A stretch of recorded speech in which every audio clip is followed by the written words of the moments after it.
ದೇವರ ಸ್ವಂತ ನಾಡು ಅಂತ ಕರೆಸಿಕೊಳ್ಳುವಂತಹ ಕೇರಳದಲ್ಲಿ ಅದಂತಹ ಘನಘೋರ ಕೃತ್ಯ ನಡೆದಿರುವಂಥದ್ದು.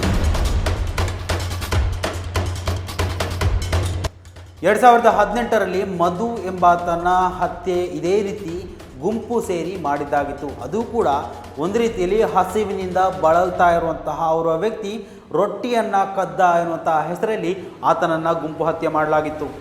ಇವತ್ತು ಬಲಿಯಾಗಿರೋದು ಛತ್ತೀಸ್ಗಢ ಮೂಲದ ಭಯಾರ್ ಎನ್ನುವಂತಹ ವ್ಯಕ್ತಿ. ಕೆಲಸವನ್ನು ಹರಸಿ ಕೇರಳಕ್ಕೆ ಬಂದಿರುವಂತಹ ವ್ಯಕ್ತಿ 2ನೇ ದಿವಸದಲ್ಲಿ ಹತ್ಯೆಯಾಗಿದ್ದ. ಹಲೋ ಹಾಯ್ ಎಲ್ಲರೂ ನಮಸ್ಕಾರ, welcome back to Janata Agent. ನಮ್ಮ ದೇಶದಲ್ಲಿ ನಾವು ಏನೆಲ್ಲ ಪ್ರಕರಣಗಳ ಬಗ್ಗೆ ಕೇಳಬೇಕೋ ಅದನ್ನು ನಿರಂತರವಾಗಿ ನಾವು ಕೇಳ್ತಾನೆ ಇದ್ದೇವೆ.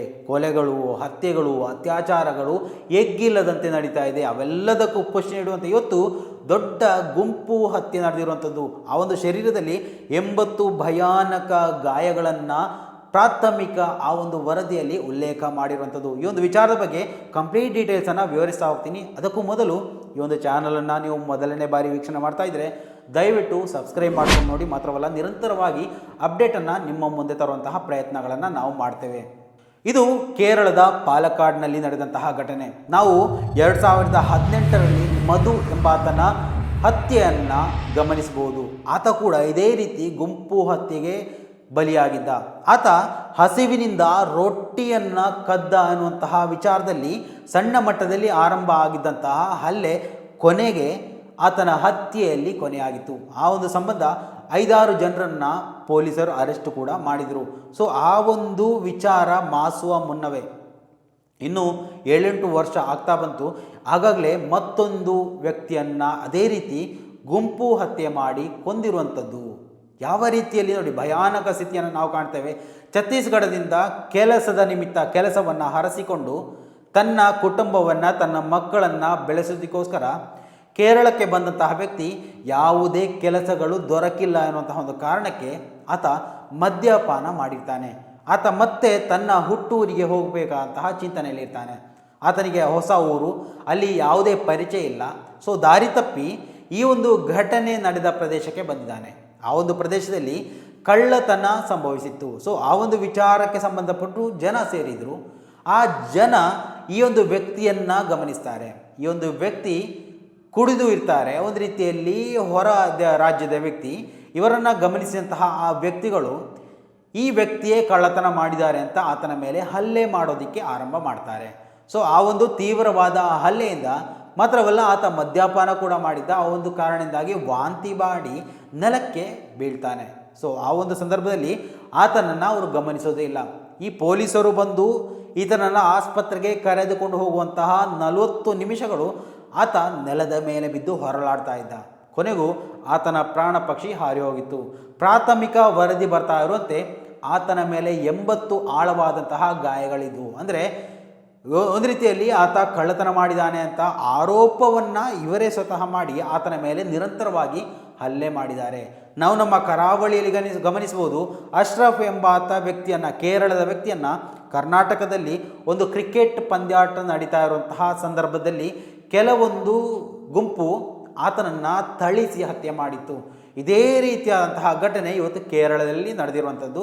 ಮಾತ್ರ ಅಲ್ಲ, ಇದು ಒಂದು ರೀತಿಯಲ್ಲಿ ಕಳ್ಳತನ ಆರೋಪ ಮಾಡಿ ಥಳಿಸಿ ಹತ್ಯೆ ಮಾಡಿರುವಂಥದ್ದು. ಸೊ ಇವೆಲ್ಲ ಬೆಳವಣಿಗೆಗಳನ್ನು ನಾವು ಗಮನಿಸ್ತಾ ಹೋದರೆ ನೋಡಿ, ನಮ್ಮ ದೇಶದಲ್ಲಿ ವಿದ್ಯಾವಂತರು ಇರುವಂತಹ ಒಂದು ರಾಜ್ಯ ಅಂತ ಕರೆಸಿಕೊಳ್ಳುವಂತಹ ಕೇರಳದಲ್ಲೂ ಕೂಡ ಇಂತಹ ಒಂದು ಅಹಿತಕರ ಘಟನೆಗೆ ಸಾಕ್ಷಿಯಾಗಿದೆ ಅಂದರೆ ನಾವು ಅದನ್ನು ಒಪ್ಪಲಿಕ್ಕೆ ಸಾಧ್ಯವೇ ಇಲ್ಲದಂತಹ ಅವಸ್ಥೆ. ಅದಾಗೆ 10 ಮಂದಿಯನ್ನು ಪೊಲೀಸರು ವಿಚಾರಣೆಗೆ ಅಂತ ಕರೆದು 5 ಮಂದಿಯನ್ನು ಅರೆಸ್ಟ್ ಮಾಡಿದ್ದಾರೆ ಅನ್ನುವಂತಹ ಬೆಳವಣಿಗೆ ಗಮನಿಸಬೇಕಾದಂಥದ್ದು. ಮಾತ್ರವಲ್ಲ, ಆ ಒಂದು ವ್ಯಕ್ತಿಯ ಪ್ರಾಣವಂತೂ ಹೋಗಿಯಾಗಿದೆ. ಸೊ ಈ ಒಂದು ವಿಚಾರದ ಬಗ್ಗೆ ಪ್ರಾಥಮಿಕ ವರದಿ ಏನು ಹೇಳುತ್ತೆ ಅನ್ನೋದ್ರ ಬಗ್ಗೆ ಕಂಪ್ಲೀಟ್ ಡೀಟೇಲ್ಸನ್ನು ಇಲ್ಲಿ ವಿವರಿಸ್ತಾ ಹೋಗ್ತೇನೆ. ಕಳ್ಳತನದ ಶಂಕೆಯಲ್ಲಿ 31 ವರ್ಷದ ವಲಸೆ ಕಾರ್ಮಿಕನನ್ನು ಸ್ಥಳೀಯ ನಿವಾಸಿಗಳ ಗುಂಪೊಂದು ಥಳಿಸಿ ಹತ್ಯೆ ನಡೆಸಿದ ಆಘಾತಕಾರಿ ಘಟನೆ ಕೇರಳದ ಪಾಲಕ್ಕಾಡ್ನ ವಲಯಾರ್ನಲ್ಲಿ ನಡೆದಿರುವಂಥದ್ದು. ಮೃತ ಕಾರ್ಮಿಕನನ್ನು ಛತ್ತೀಸ್ಗಢದ ಬಿಲಾಸಪುರದ ಮೂಲದ ರಾಮನಾರಾಯಣ್ ಭಯಾರ್ 31 ವರ್ಷ ಅಂತ ಗುರುತಿಸಲಾಗಿದೆ. ಇವರು ಕಾಂಜಿಕೋಡ್ನಲ್ಲಿ ವಾಸ ಮಾಡ್ತಾ ಇದ್ದರು. ಅಟ್ಟಪ್ಪಲ್ಲಂ ಪೂರ್ವದಲ್ಲಿ ಈ ಘಟನೆ ನಡೆದಿರುವಂಥದ್ದು. ಸ್ಥಳೀಯ ನಿವಾಸಿಗಳ ಪ್ರಕಾರ ಬುಧವಾರ ಮಧ್ಯಾಹ್ನ ಸುಮಾರು 3 ಗಂಟೆಯ ವೇಳೆಗೆ ಈ ಘಟನೆ ನಡೆದಿದೆ. ಭಯಾರ್ ಎನ್ನುವ ವ್ಯಕ್ತಿ ಕಳ್ಳತನ ನಡೆಸುವ ಉದ್ದೇಶದಿಂದ ಆ ಪ್ರದೇಶದ ಹಲವಾರು ಮನೆಗಳಿಗೆ ನುಗ್ಗಲು ಪ್ರಯತ್ನಿಸಿದ್ದಾನೆ. ಈ ವೇಳೆ ನಡೆದ ಗಲಾಟೆಯಲ್ಲಿ ಆತ ಗಾಯಗೊಂಡಿದ್ದಾನೆ. ನಂತರ ಪೊಲೀಸರು ಸಂಜೆ ಸುಮಾರು 4:30 ವೇಳೆಗೆ ಆತನನ್ನು ಆಸ್ಪತ್ರೆಗೆ ದಾಖಲಿಸಿರುವಂಥದ್ದು. ಈ ಘಟನೆಯ ಸಂಬಂಧ 5 ಬಂಧನ ಮಾಡಲಾಗಿದೆ. ಆರೋಪಿಗಳ ವಿರುದ್ಧ ಕೊಲೆ ಪ್ರಕರಣ ದಾಖಲಿಸಲಾಗಿದೆ. ಬಂಧಿತ ಆರೋಪಿಗಳನ್ನು ನ್ಯಾಯಾಲಯಕ್ಕೆ ಹಾಜರುಪಡಿಸಿ ನ್ಯಾಯಾಂಗ ಬಂಧನಕ್ಕೆ ಒಪ್ಪಿಸಲಾಗಿದೆ. ಭಯಾರ್ 4 ದಿನಗಳ ಹಿಂದೆ ಕೆಲಸ ಹುಡುಕಿಕೊಂಡು ಕೇರಳಕ್ಕೆ ಬಂದಿದ್ದ. ಸೂಕ್ತ ಉದ್ಯೋಗ ಸಿಗದ ಕಾರಣ ಮನೆಗೆ ಮರಳಲು ಯೋಚನೆಯನ್ನು ಮಾಡ್ತಾ ಇದ್ದ. ಅವರು ಆ ಪ್ರದೇಶಕ್ಕೆ ಹೊಸಬರಾಗಿದ್ದರು. ಅವರಿಗೆ ಸರಿಯಾದ ಮಾರ್ಗಗಳು ತಿಳಿದಿರಲಿಲ್ಲ. ದಾರಿ ತಪ್ಪಿ ಘಟನೆ ನಡೆದ ಸ್ಥಳಕ್ಕೆ ಅವರು ತಲುಪಿರಬೇಕು. ಭಯಾರ್ಗೆ ಯಾವುದೇ ಕ್ರಿಮಿನಲ್ ಹಿನ್ನೆಲೆ ಇರಲಿಲ್ಲ. ಅವರಿಗೆ 8 ಮತ್ತು 10 ವರ್ಷದ ವಯಸ್ಸಿನ 2 ಮಕ್ಕಳಿದ್ದಾರೆ. ಸುಳ್ಳು ಆರೋಪದಲ್ಲಿ ರಾಮನಾರಾಯಣ್ ಭಯಾರ್ ಅವರನ್ನು ಗುಂಪು ಥಳಿಸಿ ಹತ್ಯೆ ಮಾಡಿದೆ. ಮರಣೋತ್ತರ ಪರೀಕ್ಷೆಯಲ್ಲಿ ಭಯಾರ್ ಗಂಭೀರ ಗಾಯಗಳಿಂದ ಮೃತಪಟ್ಟಿರುವುದು ಸ್ಪಷ್ಟ ಆಗಿದೆ ಅಂತ ಮೃತ ಕಾರ್ಮಿಕನ ಸಂಬಂಧಿಯವರವರು ಮಾಹಿತಿ ನೀಡಿರುವಂಥದ್ದು. ಈ ಒಂದು ಘಟನೆಯಲ್ಲಿ ವಳಯಾರ್ ಬಳಿಯ ಕಿഴക്കേട്ടപ്പಲ್ಲಂನಲ್ಲಿ ಕಳ್ಳತನದ ಶಂಕೆಯಲ್ಲಿ ಭಯಾರ್ ಮೇಲೆ ದಾಳಿ ಮಾಡಲಾಗಿದೆ.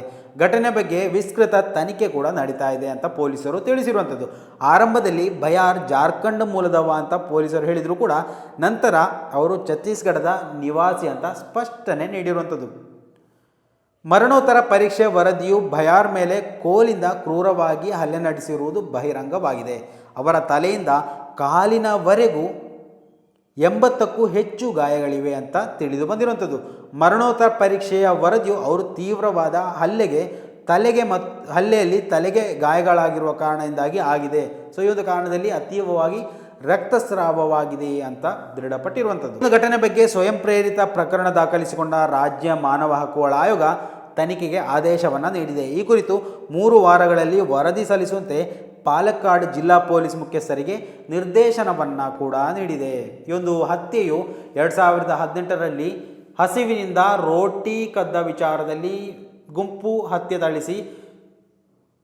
ಹತ್ಯೆ ಮಾಡಿದಂತಹ ಮಧು ಅವರನ್ನು ನೆನಪು ಮಾಡುವ ರೀತಿಯಲ್ಲಿದೆ. ಸ್ನೇಹಿತರೆ, ದಯವಿಟ್ಟು ಈ ಒಂದು ವಿಚಾರದಲ್ಲಿ ನಿಮ್ಮ ಅಭಿಪ್ರಾಯಗಳನ್ನು ಕೂಡ ಕಮೆಂಟ್ ಮಾಡಿ. ಮುಂದಿನ ಮಾಹಿತಿಯೊಂದಿಗೆ ಮತ್ತೆ ಭೇಟಿಯಾಗೋಣ. ಅಲ್ಲಿವರೆಗೂ ನಮಸ್ಕಾರ.